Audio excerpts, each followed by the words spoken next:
When I married Sarah, I thought I had found my life partner. She was strong, ambitious, and brilliant, a woman who had built her company from scratch.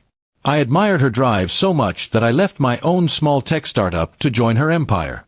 I became the man behind the curtain, the one who developed systems, wrote codes, and protected the foundation of her million-dollar company. She was the face of success, and I was the invisible architect. But things started to change when Sarah became distant.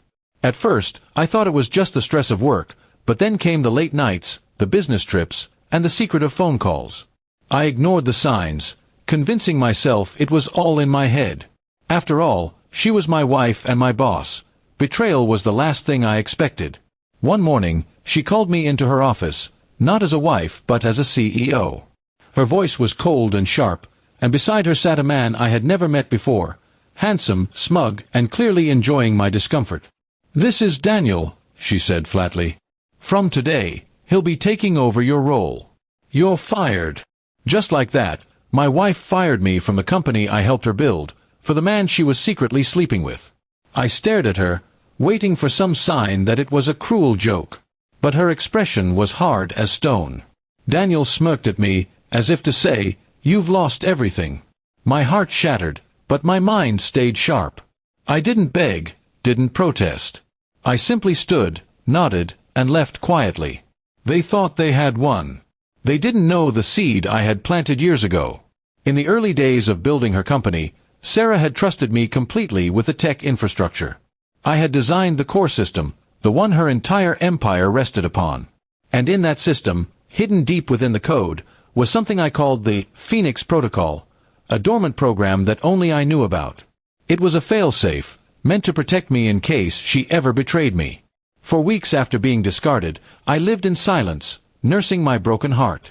But silence soon turned to determination. If she had chosen greed and betrayal over love, then she had to face the cost of that choice.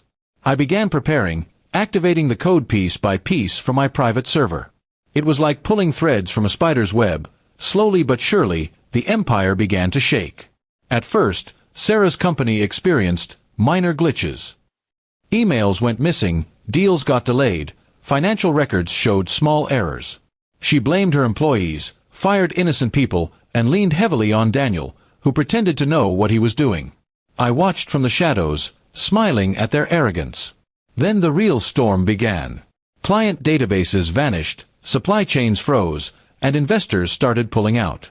One morning, headlines screamed about mysterious breaches and unrecoverable losses. Sarah tried to keep her image polished, but I could see her empire collapsing in real time. Daniel panicked. Without my systems, he was useless, and soon, rumors spread of him stealing money behind her back. The man she betrayed me for was now betraying her. She was losing not only her company but her reputation and her so-called lover. I watched as she went from being a celebrated CEO to a desperate woman clinging to the ruins of what was once her empire. Every news channel, every business magazine highlighted her downfall. The $10 million company was now nothing more than ashes, thanks to the hidden code she had unknowingly carried all along.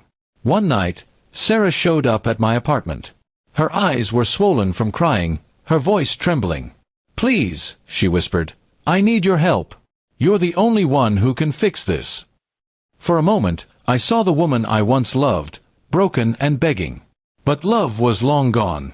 I looked her in the eye and said, "You fired me for your boyfriend, Sarah. Now you can ask him to save you." Her face crumbled as she realized the finality of my words. She left that night, defeated, and I never saw her again.